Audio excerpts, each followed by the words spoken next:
Hello loves, my name is Gladwell and I am Diana. Welcome to Gladia. So today on our guest segment we are having Patsy. I will not talk a lot, I'll let them introduce themselves. Yeah. So Patsy? Yeah. So my name is Patsy. Patsy Kiko. Okay. And I'm a content creator. I'm a singer, a poet. Wow. I'm multi-talented. I'm media arts. I'm media arts enthusiast and a culinary arts enthusiast as well. And culinary arts ni mambo ya kupika. Oh. Yeah. And thank you so much for observing the pronouns them. Yeah. And I'm a transgender person. And that's why we invited you. Mm-hmm. We want to know who are transgender people.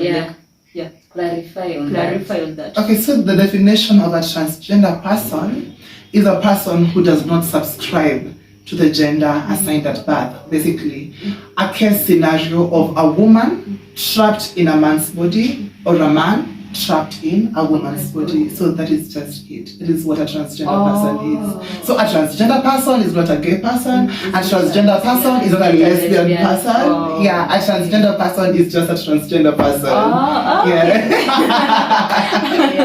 my god. Yeah. So when did you okay, the same question. Like, when did you discover that you are transgender? Well, it was not really about me discovering I'm transgender.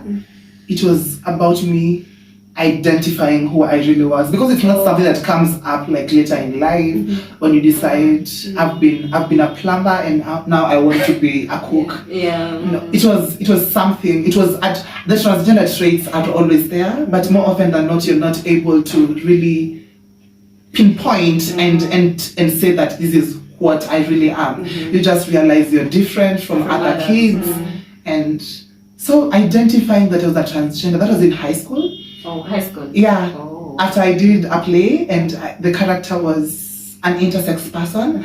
And I think I nailed the role so well until I started wondering, am I telling my story? But not the person in this, an intersex has both organs. So then I decided no. Oh, intersex. Has both organs. So I said, no, this is not actually my story, but my story is in this line. Then there was a book I was reading the whole time. It was called Sissy Complex. So Sissy, I think Sissy in slang, it simply means a person who is a weakling or something, but they're mostly feminine. So I think that was a rude way of referring to transgender people. But then the book basically it really maneuvered like through the whole topic and said about how cis people, they love, it's a man, but then physically, but then psychologically you love things that are affiliated to women. Because I realized, okay, I'm not weird after all. This is something that actually exists. And now from then I lived as a cis person until after high school. Then now I could come into contact with the internet, and then Audrey came about, the transitioning. Then I came to learn about other transgenders from Kenya, from Latoya Johnston, Wahira Labelle, and that was when I was like, voila, I actually know where I belong. I know who I am. So the whole time I had trouble really identifying who I really was, because I'm not a person who I have never related to the masculine persona. Never in my life. If you said like boys to one side, I would really like I was like I don't feel comfortable going to that side, but at the same time I don't feel comfortable going to the girl side. Since ever since. So from primary I would interact with girls, I would play with girls, I would be emotional more than a normal masculine figure, and that is just about it. So when I identified that I was a transgender person, I'd say it's after high school, but in high school I used to identify as a cis person, which I came to realize it's kind of rude. It's kind of rude a term to use on anyone. So has it affected your friendship with not only friendship, it has affected basically everything from career path to social life. Yeah, it's in to, Kenya. It's, to even, I think, to even my temperaments and everything. Cause the thing I really face is, I was actually telling my friend about this.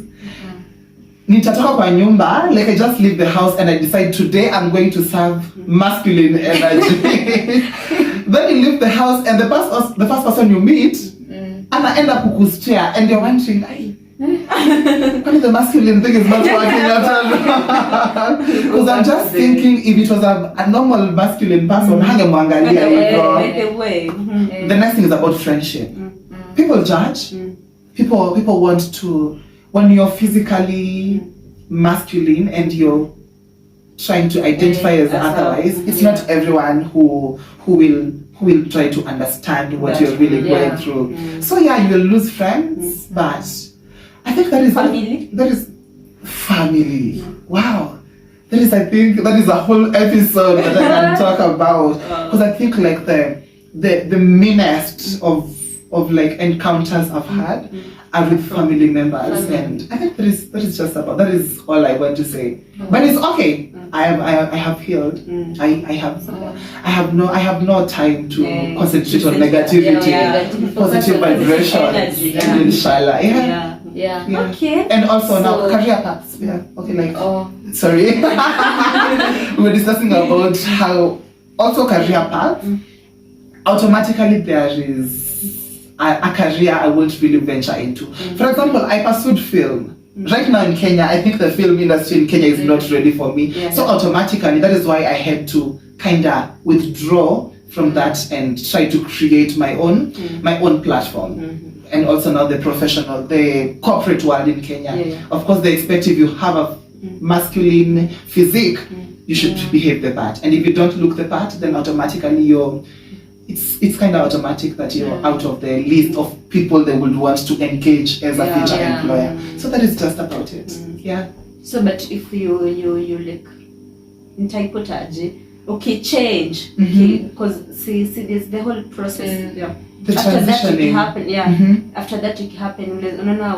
Okay. I don't think so. Actually, if I ever consider a transition, I will not be doing it because I want to be accepted maybe into the corporate world or anything. Because now with the transitioning comes a new set of stigma now. Oh yeah. You remember Audrey? Like after Audrey transitioned, there was that stigma that came after. So still, I don't think that will, just because I have a feminine physique now doesn't mean employers will now be out to employ me. I don't think so. I think I'll just be ready for whatever is born, nitanyonyesha. So I was asking about you growing up. What kind of a child were you? Like I mentioned earlier, I was emotional. I was quite temperamental because automatically, when you face discrimination a lot, you tend to automatically, like your psychology now digests everyone hates you, everyone is against you, and you tend to now you also bring out the same, because that is, the hate is what you're digesting, and of course what you digest is what you give out. The next thing is I was quite withdrawn, especially in high school, because now that is when you're in your teenage, people are getting attracted to whatever, and now you're thinking, hey, what is happening? What is happening? Like people are writing letters. I even wrote letters, but then like the girls I'm writing to wanna assume I'm into them, but me I'm only writing as a best. Maybe I wanted to ask you, have you ever dated a lady? No, I have never dated, but people think I have dated them. Oh, yeah. According to you were their friend. I was their friend, and so you find I have like, you're my bestie, then I'll write to another bestie, according to Patsy, but not to them. When I just mini player, so I'm double dealing them, and so it was a little bit confusing. Then also I was what else? I even became suicidal at some point in I think that was in form 2.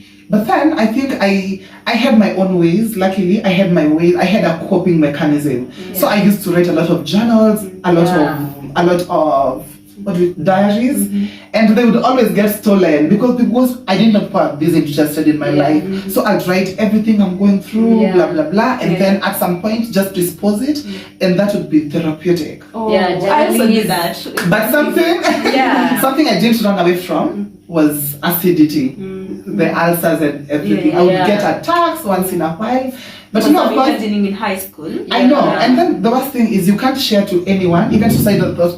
Nikikuja nikwambia nataka kujinyonga, the first reaction will be utafuta attention, you know. And I used to really avoid.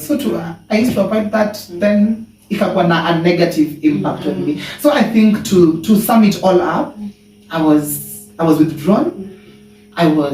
I left the company of girls because I used to feel safe there. I hated any masculine girl. I would be like, why do you hit a ball? Like a ball is so dangerous. Like how do you even play? You know, such things. I was quite delicate, and I think that is just it. Oh, okay. So about your parents, are they okay? Are they okay with that? Okay. Are they supportive? Yeah. I don't know. I don't know how to put it. But then I think this is for me, and I think also other transgender person. I can't talk about anyone else. I think I can just relate from a transgender perspective. I think any parent, when my mom and my dad, like when they brought me when they received me in the maternity ward, I'm sure, of course, they knew you have welcomed a male child. And so you growing later and you deciding you want to identify as otherwise, I think asking them to accept is a tall order. It's a tall order. So I think what I'd say is they respect who I am.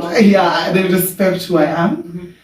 And I think that is all I'd ask of them. I don't want acceptance. I don't want anything. I don't want backup.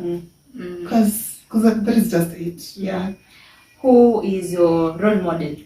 My role model, wow. Lupita. Wow. Lupita.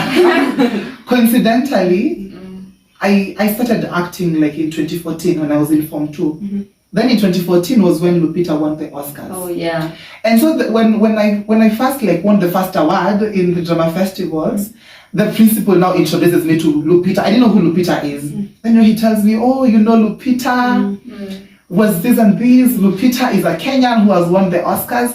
So from then henceforth, my research was about who is Lupita. So if you go, I went to Baricho. So if you go to Baricho, Gazette 2014 or 2014, any page that Lupita alikuwa, and I think the librarian will confirm this, hazina pictures of Lupita. I cut all of them. I cut all of them and put them in my biography book. So I actually have them till date. I know I broke a school rule. I said what I said. It is what it is. So that is just it. Lupita is my all-time role model, and I actually want to attend every school she attended in future. Wow. Yeah. Okay. Yes. And also win an Oscar. I want to win an Oscar. And I think also, besides winning an Oscar, as a transgender person, I feel like I'd really love to be on the RuPaul's drag show. I don't even know it. It's like a drag. It's a thing about cross dressers and everything where you really get to be. I want to be. So my goals in life is to win an Oscar and to also appear on the RuPaul's drag show, or make a show that will be as famous as the RuPaul's drag show. Yeah. It will happen. Amen to that. So, have you ever experienced a breakup? Breakup. Yeah, that one. I don't know what to say. My friends think I'm mean. My friends think what do I call it? Recent cycle. Because I think I'm a person who will move on as soon as tumeachana. Why? How did you? I don't know. Tell us. And if you tell a normal lover that, they will say that ulikuwa na date but roho yako haikuwa hapo. But actually I could invest my feelings in it. But as soon as you ghost or whatever, You're over it. I'm as good as done. I just delete your number and that is just it. I wish I was that. That's like the best talent I wish to have. I don't think it's a talent. I think actually it's a toxic trait. But on the other hand, I think it's a nice way of I've learned to cope with the whole relationship circle and the cycle because I feel like lovers could actually feel like they possess the power to run your feelings. So I feel like when I repossess the power, now I decide what it is I'm supposed to feel. If you leave, if you ghost me, I'm the one who will decide if I'm feeling the heartbreak or if I'm moving on in the next second control and moving on to the next person the next day. The next day. Because why not? Yeah. So, do you have any other question you want to ask? Don't have any other question.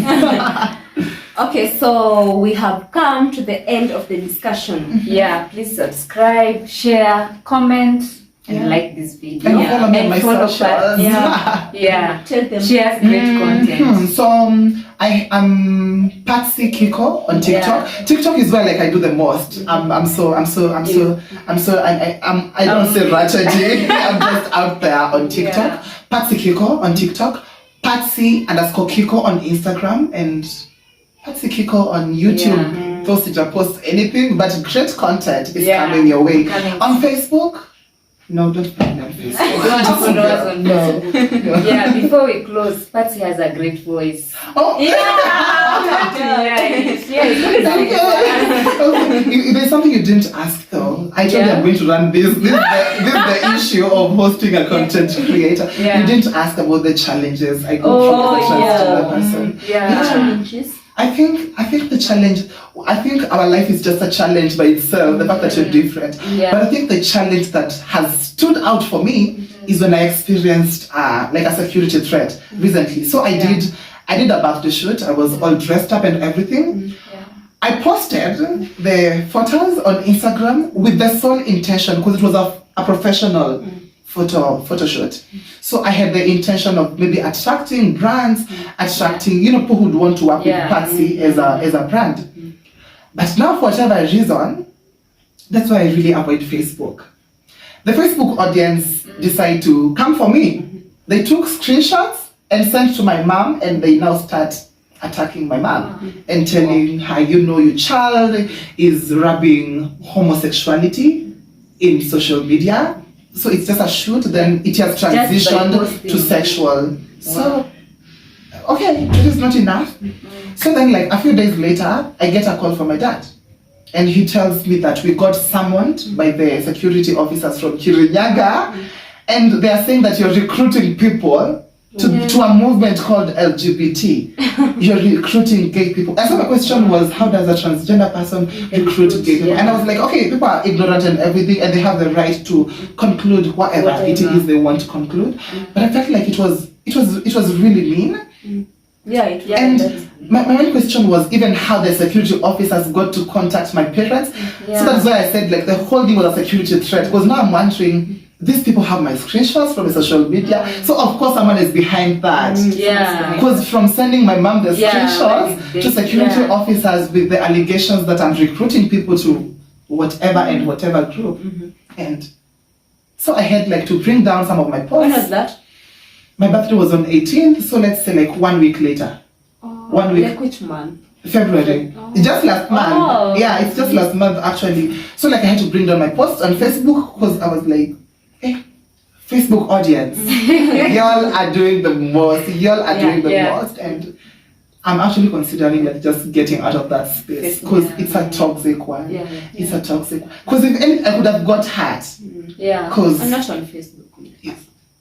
I wish I wasn't. I wish I wasn't on Facebook because I feel like it was really mean. And considering no cap, the police have never been our friends. And now this is a person who has gone with such allegations. It was going to cause me like some life-threatening circumstances which I would not be able to deal with. So it was really scary. I think I have been attacked physically, I have been attacked verbally, but I think this particular one was like the biggest challenge I've had to go through. Yeah. Okay. Yes. So I think that is just. So how do you cope with the challenges?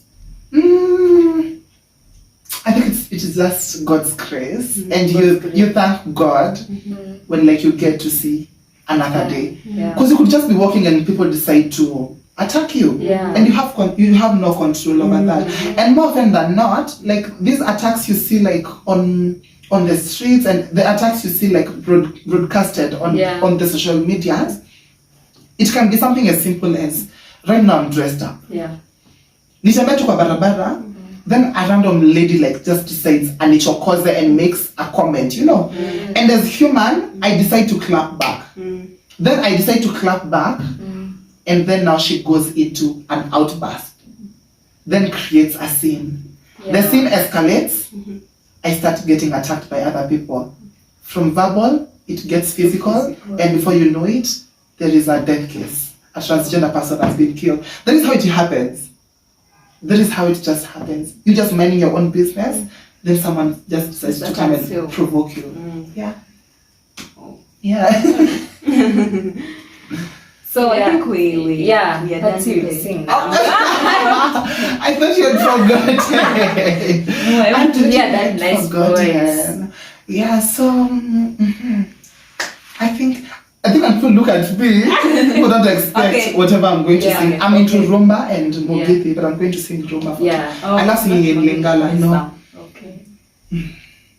Nayo kizambe motino ya pasi banyokolio yaka pembeni nazalise wayo ya motema tovani bomwana tumisaninga nayo dunia tovani bomwana kimoninga na miso ya mama